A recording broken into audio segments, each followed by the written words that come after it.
अमरनाथ गुप्ता जी, रतन गुप्ता जी, अनुराग गुप्ता जी। गुरु जी आपके चरणों में दास का कोटि कोटि प्रणाम। गुरु जी मेरा सवाल यह है कि जिनकी अकाल मृत्यु या एक्सीडेंट में मृत्यु होती है, क्या उनकी आत्मा को शांति प्रदान होती है या नहीं? क्या वो ऊर्ध्वगामी को प्राप्त होगे? नहीं, इसमें ये देखना है कि अब जैसे बड़े बड़े संतों के भी एक्सीडेंट में मृत्यु हुई है, हमने देखा है। पूज्य बक्सर के मामा जी नाम के बहुत बड़े संत थे, तो जा रहे थे कथा करने, बरसाने पहले दर्शन किए श्री जी के, सामने से एक ट्रक ने ऐसी तो बस राधा पधार गए। तो अब इनकी कोई आत्मा को अशांति थोड़ी है, तो भगवान के पार्षद है, भगवान में गए, समझ गए। अब जो पापाचरण कर रहा है तो शरीर छूटने के बाद उसको वैसी गति मिलेगी। खास बात मृत्यु कैसे हुई इससे मतलब नहीं है, खास बात है उसने जीवन कैसा व्यतीत किया इससे है। जैसे पूज्यपाद श्री उड़िया बाबा जी महाराज इतने बड़े सिद्ध संत, और अंतिम दशा होती कि गड़ासा से नहीं, वो एक पागल आदमी, विक्षित आदमी, कई गड़ा से ऐसे और उससे, तो अब क्या अधोगति होगी क्या? अरे वो तो जीते जी ब्रह्म पद प्राप्त महापुरुष है, समझ रहे ना। मृत्यु की घटना से किसी के परिणाम को नहीं जोड़ा जा सकता, उसके जीवन से परिणाम को जोड़ा जाता है। उसका जीवन कैसा था? मानो जैसे परीक्षित जी का सर्प काटने से मृत्यु हुई, तो उनकी दुर्गति थोड़ी हुई, तो सीधे परम पद में गए। क्यों? जीवन भगवान में था, भजन में जीवन था। अब जैसे कोई बहुत पापात्मा, पाप कर्म कर रहा है, तो देखा गया कोई कष्ट नहीं, बहुत आराम से मृत्यु हो गई, बहुत आराम से मृत्यु। हमने देखा है कि कोई बीमार नहीं रहे, ऐसे दिल फेल हुआ 2 मिनट में चले गए। एक आदमी पाप करता है, जुकाम नहीं होता है, खूब चौड़ी छाती करके खूब घूम रहा है। एक आदमी बड़े धर्म से भजन कर रहा है और जीवन उसका बड़ा दुख में देखा गया। अब इसी रहस्य को जान रहा है, वो पाप कर्म कर रहा है तो उसके पुण्य खर्चा हो रहे हैं, सिद्धांत है। अब जब पूर्व पाप और ये पाप जुड़ेगा तो उसकी दुर्गति हो जाएगी। अब इनका अंतिम जन्म है, तो इनके जितने पापों सब भुगता दिए जाते हैं। अंतिम परिणाम जाना जाता है जीवन की धारा से। तुम्हारी जीवन की धारा कैसी रही? अब जैसे एक आदमी है, अचानक बैठा हुआ है, दीवार गिरी, मर गया, उसे आप अकाल मृत्यु कहेंगे, लेकिन अब उसने जीवन कैसा व्यतीत किया है? अगर जीवन भजन में व्यतीत किया तो भगवान को प्राप्त होगा, और जीवन गंदा व्यतीत किया है तो उसके गंदे आचरणों के कारण उसका जीवन का परिणाम। केवल मृत्यु की घटना से कोई उन्नति अवनति का विषय नहीं होता, उसके पूरे जीवन से तारतम्य जोड़ा जाता है। मृत्यु की घटना तो पहले से निश्चित हो चुकी होती है, हम जिसे अकाल मृत्यु कहते हैं वो भी निश्चित हो चुकी होती है।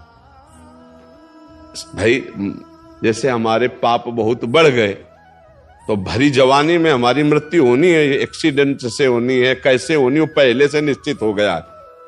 पूरा काल व्यतीत होकर के बुढ़ापे में मृत्यु होती तो बाल, अब जवानी में मर गया तो उसे अकाल मृत्यु कहेंगे। अब उतने में उसने क्या आचरण किया है? अगर वो सतधर्म किया, माता पिता की सेवा की, भजन किया और फिर मृत्यु हो जाती है तो उसका कल्याण हो जाएगा। अब उसने पापाचरण किए, मनमानी धर्म विरुद्ध आचरण किए, तो चाहे वो गंगा में मरे वो नरक ही जाएगा, उसकी दुर्गति ही होगी। बात समझे? गोस्वामी तुलसीदास जी कह रहे, राम राम राम जी जोलो तू न जपी है, तोलो तू कहूं जाए तिहू ताप तपी है। सुरसर तीर, गंगा जी के तीर, बिन नीर दुख पाइए, सुरतर तरे तो दारी। इसीलिए हम कहते हैं राधा राधा राधा राधा राधा जपो। मृत्यु की घटना से किसी के जीवन का फाइनल नहीं किया जा सकता, उसके जीवन की धारा से उसके जीवन का फाइनल होता है। हाँ, अगर मृत्यु के समय न राम कृष्ण हरि नारायण कुछ निकल गया, अब फाइनल बदल जाएगा। पूरा जीवन पाप रहा, अंतिम में अगर राम हरि कृष्ण राधा निकल गया, अब तुम्हारा काम बन जाएगा। वहां देखा है, लेकिन घटना से कि उसकी ऐसी मृत्यु हुई तो उसकी दुर्गति हो सकती है, ऐसा नहीं हो सकता। ये पक्की बात है, आप समझ पा रहे हैं? जी गुरु जी, बहुत। अब बिटिया थी मेरी, 2 बेटी थी, 23-24 साल की, बहू थी 29 साल की, 1.5 साल की पोती थी। 7 साल हो गए, मन व्यतीत रहता है। हाँ, क्योंकि अपनापन होता है ना परिवार से। तो अब देखो, इसका हम रोज घोषणा करते हैं एक बार सत्संग में, इस लोक का नाम याद कर लो, क्या है?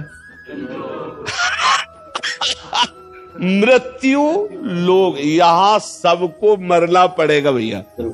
लेकिन गुरुजी 2011 में मेरा ऐसा संयोग बना कि कैलाश मानसरोवर जाने का मेरा, तो मेरी बिटिया जो है बोलती पापा आप जाओ कैलाश मानसरोवर, देखो मैं दुकान संभालूंगी। हमारा केवल वो व्यवहार में बहुत आगे बढ़ना होता है। हमारा केवल इतना कहना है कि देखो जिस समय, जिस सेकंड में, जिस मिनट में जहां मृत्यु हमारी होनी है वहां होनी है। वो हमारे कोई प्रियजन बनकर जो आते हैं वो अपने कर्मों का भोग भोगने आते हैं और हमको भुगाने आते हैं। जैसे आप कह रहे हो 7 साल से मैं दुखी हूं, तो दुखाई तो दे के गए ना, वो अपने कर्मों को भोग करके गए और हम उनके चिंतन में दुखी हूं। अध्यात्म यही बल देता है कि उनके चिंतन को त्यागो, हरि चिंतन में लगो। ये ठगबाजी करने के लिए माया सब चरित्र रचती, न तो कोई तुम्हारा पुत्र है न कोई तुम्हारी पुत्री, एक सच्चिदानंद भगवान ही ये नाटक कर रहे। अब अपने को संभाल लो और खूब नाम जप करो और किसी के प्रति रो मत, अब प्रभु के लिए रो, हे नाथ अब तो कृपा कर लो, ये मेरा जन्म अब आपकी प्राप्ति के लिए हो जाए। हाँ, कोई तुम्हारा नहीं। देखो हम एक तुमको कथा सुनाते हैं। एक चित्रकेतु नाम के राजा, भागवत में कथा आती है, चित्रकेतु नाम के राजा थे, उनकी बहुत सी रानियां थी और एक भी पुत्र नहीं थे, तो वो बहुत उदास रहते थे। तो देवर्षि नारद जी और अंगिरा जी, भागवत की कथा है, देवर्षि नारद जी अंगिरा जी गए, उनको समझाने ही गए थे कि तुम धर्मात्मा राजा हो, उदास मत हो पुत्र के लिए। तो उन्होंने जाकर के जब समझाने की कोशिश की तो उन्होंने कहा हमको इस समय ज्ञान नहीं, हमें पुत्र चाहिए, यदि हम पर कृपा करने आए हो तो हमें पुत्र दो। तो उनका पुत्र तो सुख तो तुम्हारे भाग्य में है नहीं, पर तुम हठ कर रहे हो तो मैं तुम्हें पुत्र देता हूं, पर हर्ष और शोक दोनों की प्राप्ति होगी। अब वो ये नहीं समझ पाए कि हर्ष और शोक दोनों की प्राप्ति होगी, पुत्र देता हूं, इस बात पर उनकी बुद्धि टिक गई। बड़ी रानी कृतद्युति नाम था, उनके पुत्र हुआ। अब तो क्या आनंद, चक्रवर्ती राजा थे, हर समय रानी के महल में जाना। तो और जितनी थी रानियां सबको जलन हुई। उन्होंने कहा बहन जब से कृतद्युति के पुत्र हुआ राजा हम लोगों की तरफ देखते ही नहीं है। तो बोले हम लोगों के मिलन में बाधक कौन है? बोले लड़का ही है। तो बोले क्या करें? बोले जहर दे दो। तो धाय माँ को अपने पक्ष में मिलाया और जहर चटवा दिया, राजकुमार मर गया। जो ही राजा के पास खबर गई कि राजकुमार मर गया, कितनी मनौती के बाद तो हुआ था। अब वो रोते बिलखते आए, बहुत पैर पकड़ करके माथा बार बार जमीन में पटकने लगे। जब कोई धर्मात्मा दुखी होता है तो उसे संत संग दे दिया जाता है। जैसे आप आए हो ना, तो भगवान की कृपा से संग मिला है। जी गुरुदेव। अब मोहि भाव भरोस हनुमंता, बिन हरि कृपा मिले नहीं संता। तो दुख का निवारण इससे। तो अंगिरा जी, देवर्षि नारद जी पुनः आ गए और कहा राजन मैं तुम्हें यही बताया था कि हर्ष और शोक की प्राप्ति हुई। हर्ष हुआ पुत्र हुआ, शोक हुआ क्योंकि तुम्हारे भाग्य में पुत्र सुख नहीं है। तो उनका हमको उपदेश नहीं, मुझे पुत्र चाहिए। तो उनका तुम्हारे पुत्र की जीवात्मा को बुला दूं? तो उनका बुला दो। तो अब देवर्षि नारद जी तो सिद्ध मां आकर्षण किया, तो यमपुरी से जो था वो आ गया जीवात्मा और आकाश में विराजमान है। देवर्षि नारद जी देख रहे हैं, कहा देखो बच्चा तुम्हारे पिताजी कितना रो रहे हैं, तुम इस शरीर में आ जाओ, हम आदेश करते। तो उनका देवर्षि नारद जी ये केवल अपने स्वार्थ के लिए रो रहा है, ये कई बार हमारा बेटा बन चुका है, कई बार पत्नी बन चुका है, मैं किसी का बेटा नहीं हूं, मैं अपने कर्म का भोग इसके यहां भोगने आया था, मैं जा रहा हूं। जो ही सुना चित्रकेतु ने, बोले बेटा बोल रहा है हमारा? बोले तुम्हारे बेटा की जीवात्मा बोल रही। उनका मोह दूर हो गया और फिर उन्होंने भजन करके भगवान को प्राप्त किया। तो भगवान ने तुम्हें मोह दूर करने के लिए भेजा है, तुम्हारा कोई नहीं है। हाँ, भगवान ने लीला करके आए थे। अब खूब नाम जप करो, मस्त रहो, चिंता मत करो, और तुमको भी जाना है। ये बात जान लो कि तुमको भी जाना। तो जाने की तैयारी, जो चले गए उनके विषय में क्या खो, उनकी तो ट्रेन छूट गई, तुम्हारी न छूट जाए, इसलिए तुम पहले अपनी बेग भर लो। राधा राधा राधा राधा, कबीरा सब जग निर्धना, धनवंता नहीं कोई, धनवंता सोई जानिए जाके राम नाम धन होए। खूब नाम जमा कर ले, लोक पर लोक में बहुत आनंद रहेगा। परम धन राधा नाम आधार, राधा राधा राधा, जहां जाओगे चकाचक आनंद रहेगा।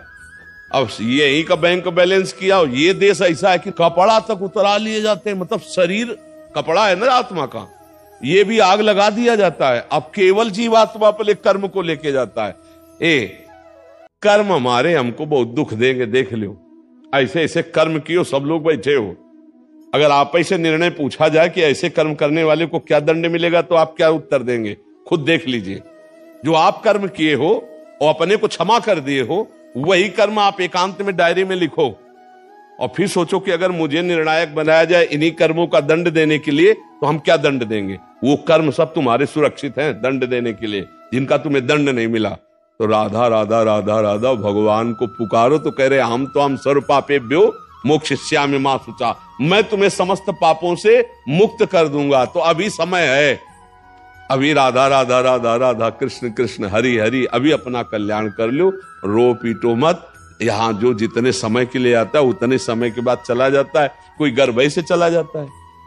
एक आए थे परिवार के, उनका 6 वर्ष का अकेला लड़का, 6 वर्ष का लड़का हमारा मार दिया भगवान ने। तो हम कहा भाई अगर हमारी बात समझ में आवे तो भगवान ने नहीं मारा। वो जीव अपने कर्म से केवल 6 वर्ष के लिए भारत भूमि में मनुष्य रूप में आया, अब वो चला गया। तो आपका भी कर्म है कि अब आप दुख भोग रहे हो उसके वियोग में। नाम जप करो, भगवान को कोसो मत। जो जितने मिनट के लिए आया उतने मिनट ही रहेगा। अगर रोकने की बात होती तो भगवान जी दशरथ जी को मरने नहीं देते। हुआ ना दशरथ जी का मरण, जटायु भगवान के हाथ में ही शरीर छोड़ रहा है कि नहीं छोड़ रहा है? इसे हमारी बात समझो। सुनो भरत भावी प्रबल बिलख कहो मुनिनाथ, हानि लाभ जीवन मरण जस अपजस विद्या। खूब राधा राधा जपो, मस्त रहो और तैयारी करो चलने की। ये रहने वाला देश नहीं है, हर चीज आंखी छुड़ा ली जाएगी। दुनिया में लाखों का मेला जुड़ा, हंसा जब जब उड़ा तो इसलिए देखो समझ जाओ तो फिर रोना क्या, और जब जाग गए तो सोना क्या। अगर ज्ञान में जग गए तो फिर मोह में क्या सोना, अगर समझ गए तो फिर क्या रोना। एक बार मरना है, सबको मरना है, मरने की तैयारी कर लो। जो पहले से तैयार न थे पछता पछता कर चले गए, जाना पड़ेगा। इसलिए राधा राधा राधा, कब जाना कुछ पता नहीं। पीछे तलवार लिए खड़ी मृत्यु, कब गला काट दे, किस रूप में काट दे कुछ पता नहीं है। कुछ पता ले, कुछ पता ले। नाच रहे हैं और नाचते नाचते ऐसे हुए और गिरे मर गए। फिल्मी गाना चल रहा है और नाच रहे और मर गए। मुंह का लील नहीं सकते। आ बोला तो फिर आगे धा नहीं बोल पाओगे। जितना बस उतने में रोक दिए जाओगे। सरकारी काम है, सब छीन लिया जाएगा, पहले ये समझ लो। तुम्हारा यहां कुछ नहीं रहेगा। स्त्री पुत्र परिवार मकान दुकान बैंक बैलेंस सब छीन लिया जाएगा। तुम्हारा शरीर छीन लिया जाएगा। तुमको अकेला यहां से जाना होगा। तुम्हारे पास होगा तो तुम्हारे कर्मों की पोटरी होगी, धर्म और अधर्म जो किया है। और इन दोनों पोटरियों को आग लगाना हो तो नाम जप करो, राधा राधा राधा राधा राधा। बढ़िया चकाचक व्यवस्था होगी, मरने में भय नहीं लगेगा और भगवान के समीप जाकर आनंद भोगोगे। जैसे भारत में आनंद ले रहे हो, ऐसे भगवान के दिव्य धाम में तुम्हारे लिए हर व्यवस्था होगी। अलग महल होगा, बढ़िया भोजन व्यवस्था बढ़िया। मरना है नहीं, ठाकुर जी का भोग मिलता है वहां धाम में, प्रियालाल के साथ खेलने को मिलता है और परम सुख प्राप्त होता है। मरने का भय नहीं, आना जाना नहीं, बुढ़ापा नहीं। खूब मीठा खाओ, शुगर नहीं होगी। हाँ, high blood pressure low blood pressure नहीं होगा भगवान के धाम में। इसलिए हम सब तैयारी करें भगवान के धाम में जाने की। नाम जप करे, खूब नाम जप से आनंद आएगा। आज से रोना छोड़ दो, बंद कर दिया। हाँ बिल्कुल, नाम जप, हाँ नाम जप करो। हम जो कह रहे हो तुम्हारे को परम मंगल में बात कह रहे हैं, नाम जप करो। इसीलिए संतों के मार्ग में आके मैं हमारी पत्नी को मैं एजी वो जी कहना 7 साल से छोड़ दिया हूँ। हरिओम के नाम से ही पुकारता हूँ। बहुत बढ़िया। वो आपको क्या कहती है? वो भी हरिओम ही। अच्छा, बोले हरिओम तो बोले हरिओम है। ये बहुत बढ़िया, ये बहुत बढ़िया, नहीं बहुत बढ़िया, नहीं अच्छा ठीक है। अपने यहाँ भी बुलाते राधे तो बोले राधे, ऐसे बात करते ना। श्री हरिवंश तो कहेगा हाँ श्री हरिवंश, अपने भी ऐसे ही बात करना चाहिए। ठीक है।